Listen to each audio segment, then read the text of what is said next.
দর্শক, এই মুহূর্তে ত্রয়োদশ জাতীয় সংসদ নির্বাচনকে সামনে রেখে জাতির উদ্দেশ্যে ভাষণ দিচ্ছেন জামাত ইসলামীর আমির ডাক্তার শফিকুর রহমান। আমরা বিটিভি সৌজন্যে সরাসরি চলে যাচ্ছি সেখানে। একজন জেএনজি, একজন যুবক আর আমাদের প্রজন্ম সবার সাথে সম্পৃক্ত। একজন মুসলমানের জন্য যেমন তেমনি আমাদের দেশের অন্য ধর্মের সকল ভাই বোনদের জন্য। প্রিয় দেশবাসী, আজ আমি এখানে যাদের কারণে কথা বলছি সেই জুলাইয়ের মহান শহীদদের রুহের মাগফিরাত কামনা করছি। একই সাথে মহান মুক্তিযুদ্ধের শহীদদেরও গভীর শ্রদ্ধা ভরে স্মরণ করছি। জুলাইয়ের রক্তক্ষয়ী সংগ্রামে এখনো বহু মানুষ আহত আছেন। আমি তাদের দ্রুত আরোগ্য ও সুস্থতা কামনা করছি। জুলাই হয়েছিল কারণ আমাদের দেশ আমরা একত্রিত হয়েছিলাম। জুলাইতে রাস্তায় নেমেছিল আমাদের তরুণরা, রাস্তায় নেমেছিল আমাদের প্রিয় মা বোনেরা, নারীরা, রাস্তায় নেমেছিল শ্রমিক, কৃষক, সর্বস্তরের ভাইয়েরা এবং সকল মেহনতি মানুষেরা। ফেসিবাদ বিরোধী বিভিন্ন রাজনৈতিক দলের নেতা কর্মীরাও তখন আমরা একাকার হয়েছিলাম। শিক্ষক ও প্রকৌশলী, ডাক্তার সহ শ্রেণী পেশার মানুষ তখন রাস্তায় নেমে এসেছিলেন। দেশপ্রেমিক সশস্ত্র বাহিনীর সদস্যরাও সে সময় অত্যন্ত প্রশংসনীয় এবং দায়িত্বপূর্ণ ভূমিকা পালন করেছেন। আমরা জুলাই আর চাই না। আমরা চাই এমন বাংলাদেশ যেখানে আর কোনো দিন জনগণকে রাস্তায় নামতে হবে না। আমাদের বুঝতে হবে জুলাই কেন হয়েছিল। জুলাই হয়েছিল একটা বৈষম্যহীন বাংলাদেশের জন্যে। জুলাই হয়েছিল একটা কালো রাজনৈতিক ধারার পরিবর্তনের জন্যে। যুগের পর যুগ ক্ষমতা কুক্ষিগত ছিল পরিবারতন্ত্রের হাতে, নির্দিষ্ট গোষ্ঠীর হাতে। সেখান থেকে মুক্তির জন্যে বিশেষ করে 2009 সাল থেকে জাতির উপর এমন এক শাসক গোষ্ঠী চেপে বসে যারা মানবাধিকার, ভোটাধিকার সহ সকল গণতান্ত্রিক অধিকার কেড়ে নেয় এবং গণতান্ত্রিক প্রতিষ্ঠানগুলোকে ধ্বংস করে ফেলে।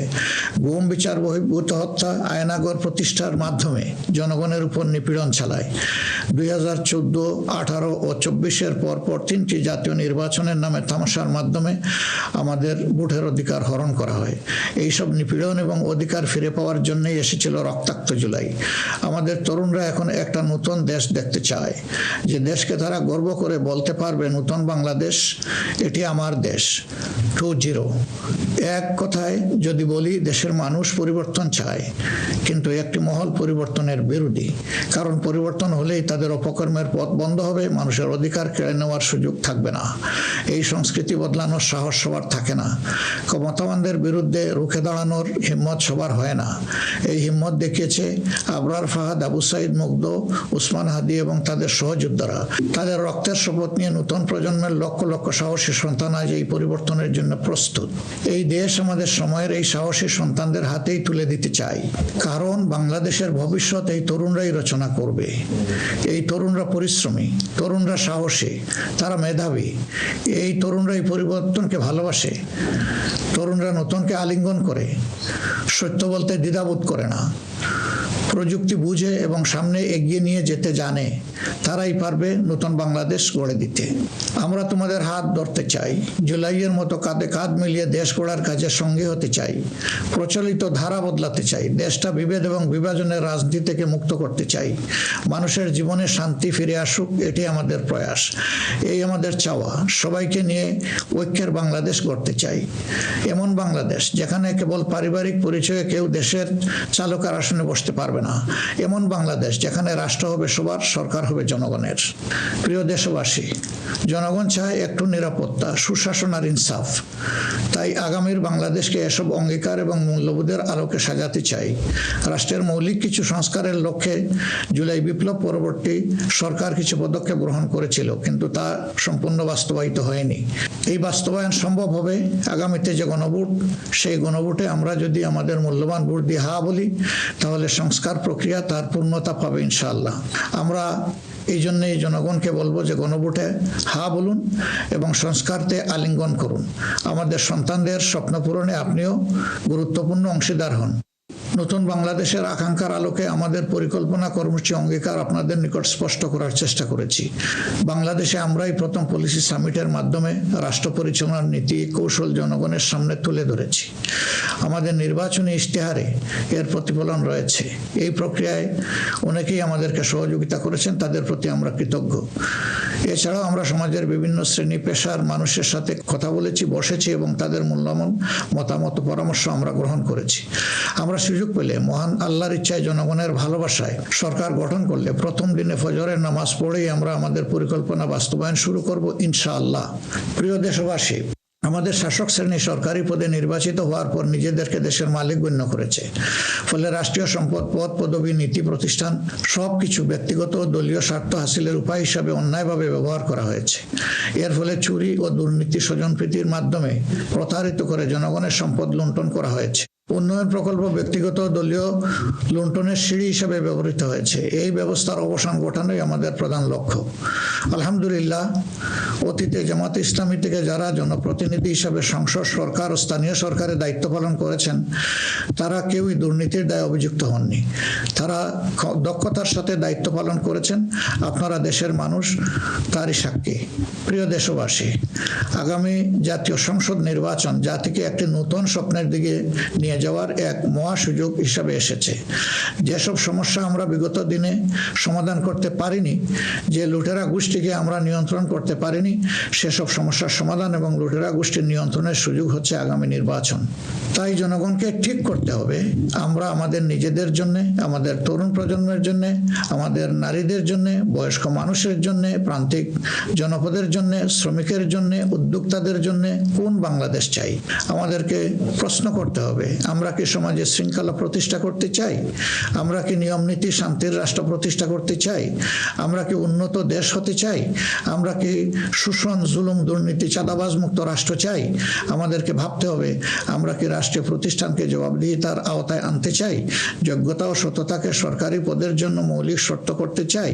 আমরা কি আমাদের জাতীয় সক্ষমতা ও সৃজনশীলতা বৃদ্ধি করতে চাই? এসব বিষয়ে যদি আমরা ইতিবাচক পরিবর্তন দেখতে চাই, তাহলে আমাদেরকে আগামী নির্বাচন নিয়ে নৈতিকভাবে ভাবতে হবে। রাজনৈতিকতার ফুলঝুরির বাইরে এসে বাস্তবতার আলোকে সৎ ও দক্ষ নিষ্ঠাবান নেতৃত্ব প্রতিষ্ঠা করতে হবে। প্রিয় ভাই ও বোনেরা, আমরা আমাদের নির্বাচনী ইশতেহারে বলেছি যে আমাদের স্বপ্নের বাংলাদেশ তৈরির জন্য 5টি বিষয়ে হা এবং 5টি বিষয়ে না বলতে হবে। সততা, ঐক্য, ইনসাফ, দক্ষতা ও কর্মসংস্থানকে আমরা হা বলতে বলেছি। কারণ এসব মৌলিক শর্ত ছাড়া বৈষম্যহীন, উন্নত, নৈতিক, মানসম্পন্ন বাংলাদেশ প্রতিষ্ঠা সম্ভব নয়। পাশাপাশি দুর্নীতি, ফ্যাসিবাদ, আধিপত্যবাদ, বেকারত্ব, চাঁদাবাজিকে স্পষ্ট না করতে বলেছি। প্রিয় দেশবাসী, বাংলাদেশ আয়তনে ছোট্ট কিন্তু জনসংখ্যার দিক থেকে একটি বড় দেশ। এই জনসংখ্যাকে অনেকে সমস্যা হিসেবে বিবেচনা করলেও আমরা মনে করি এটি আল্লাহর নিয়ামত এবং এক বড় সম্পদ। তাই আমাদের জনসংখ্যাকে জনশক্তিতে রূপান্তর করতে হলে নীতি এবং নৈতিকতা ভিত্তিক রাজনীতির বিকল্প নেই। সমাজে নীতি, নৈতিকতা, শৃঙ্খলা, জবাবদিহিতা প্রতিষ্ঠা করা ছাড়া কোনো জাতি এগোতে পারেনি, আমাদের পক্ষেও সম্ভব না। যে সমাজে নারীর মর্যাদা রক্ষা করতে পারে না, সেই সমাজ কখনো সমৃদ্ধ হতে পারে না। আমরা ক্ষমতায় এলে নারীরা কেবল ঘরের ভেতরে নয়, সমাজের মূলধারার নেতৃত্বে থাকবেন সগৌরবে। কর্পোরেট জগৎ থেকে রাজনীতি, সবখানে তাদের মেধার মূল্যায়ন হবে কোনো বৈষম্য ছাড়াই। আমরা এমন এক দেশ গড়ার প্রতিশ্রুতি দিচ্ছি যেখানে কোনো মা, বোনকে, মেয়েকে নিরাপত্তাহীনতায় ভুগতে হবে না। আপনাদের অধিকার রক্ষার লড়াইয়ে আমাদের সঙ্গে হন। একটি উন্নত ও আধুনিক দেশ গড়ার কারিগর হিসাবে আমাদের নির্বাচিত করুন। প্রিয় দেশবাসী, আমরা মনে করি সমাজে ন্যায় বিচার ও ইনসাফ প্রতিষ্ঠা করতে হলে সকলকে মর্যাদা দিতে হবে এবং সকলের মানবাধিকার সুরক্ষা করতে হবে। সকল পরিচয় নির্বিশেষে আমরা অঙ্গীকার ব্যক্ত করছি যে একটি মানবিক উন্নত দেশ গড়ার জন্য দলমত নির্বিশেষে সকলের মান, ইজ্জত, অধিকারের সুরক্ষা দিব ইনশাআল্লাহ। এই বাংলাদেশ মুসলমান, হিন্দু, বৌদ্ধ, খ্রিস্টান সবার। কেউ ভয়ের সংস্কৃতির মধ্যে বাস করবে না। যদি কেউ ধর্মীয় পরিচয়ের ভিত্তিতে আঘাত করার চেষ্টা করে, আমরা অতীতের মতো ভবিষ্যতেও তা প্রতিরোধ করব। প্রিয় দেশবাসী, আমাদের প্রত্যাশার বাংলাদেশ গড়তে হলে 3টি জায়গায় আমাদেরকে বিশেষ গুরুত্ব দিতে হবে। একটি হচ্ছে শিক্ষায় সংস্কার। শিক্ষা হতে হবে নৈতিকতা ভিত্তিক এবং সেটা হতে হবে টেক বেসড। এখনকার দুনিয়া সারাই প্রযুক্তি ভিত্তিক শিক্ষার উপর নির্ভরশীল। আমরা সেই শিক্ষা থেকে বঞ্চিত। আমাদের সন্তানদের হাতকে আমরা দক্ষ কারিগরের হাত হিসেবে গড়ে তুলতে চাই এবং তাদের হাতে হাতে আমরা কাজ দিতে চাই। আমরা কোনো বেকার ভাতা তাদেরকে তুলে দিতে চাই না। দ্বিতীয় জায়গাটা হচ্ছে বিচারাঙ্গন। ন্যায় বিচার সমাজে প্রতিষ্ঠা হলেই কেবল আমরা আমাদের প্রত্যাশার বাংলাদেশ গড়তে পারবো। অন্যথায় দুঃশাসন এবং দুর্নীতির কণ্ঠ রোধ করা মোটেই সম্ভব হবে। অতএব বিচার বিভাগকে আমূল ঢেলে সাজাতে হবে। সেখানে অবশ্যই সৎ, দক্ষ এবং কমিটেড যে সমস্ত লোকেরা আছেন তাদেরকে বিচারের আসনে বসাতে হবে। তৃতীয় জায়গাটা হচ্ছে আমাদের অর্থনীতি। এই ভঙ্গুর অর্থনীতি নিয়ে দেশকে আগানো সম্ভব নয়। সুতরাং অর্থনীতিতে ব্যাপক সংস্কার সাধন করতে হবে। বিশেষ করে ব্যাংকিং সেক্টর এবং অপ্রাতিষ্ঠানিক যে সমস্ত খাত রয়েছে সেই জায়গাগুলোতেও আমাদেরকে প্রাতিষ্ঠানিক ও অপ্রাতিষ্ঠানিক খাতে আমাদেরকে হাত দিতে হবে। আমাদের ব্যবসাকে করতে হবে বিনিয়োগ বান্ধব। বিনিয়োগ বান্ধব হলেই দেশে কর্মসংস্থান তৈরি হবে এবং আমাদের বেকারত্ব দূর হবে। এই তিনটা জায়গায় আমাদের গুরুত্ব দেওয়া ছাড়া কোনো উপায় নেই। আমরা আশা করব দেশবাসী আমাদেরকে তাদের মূল্যবান ভোটের আমানত সমঝে দিয়ে আমাদের দেশকে প্রত্যাশার আলোকে গড়ে তোলার ক্ষেত্রে আমাদেরকে সহযোগিতা করবেন। সম্মানিত উলামায়ে কেরাম, একাধিক ধর্মের এ দেশ মুসলমানগণ সংখ্যাগরিষ্ঠ। তাই মুসলমান হিসাবে এটি আমাদের দায়িত্ব যে সমাজে ন্যায় বিচার ইনসাফ প্রতিষ্ঠা করা এবং সকলকে সুরক্ষা দেওয়া। এগুলো ইসলামের শাশ্বত আদর্শ। সকল মানুষের মৌলিক অধিকার নিশ্চিত। দর্শক, জাতীয় সংসদ নির্বাচনকে সামনে রেখে জাতির উদ্দেশ্যে ভাষণ দিচ্ছিলেন জামাত ইসলামের আমির ডাক্তার শফিকুর রহমান। আমরা বিটিভি সৌজন্যে সরাসরি ছিলাম সেখানে।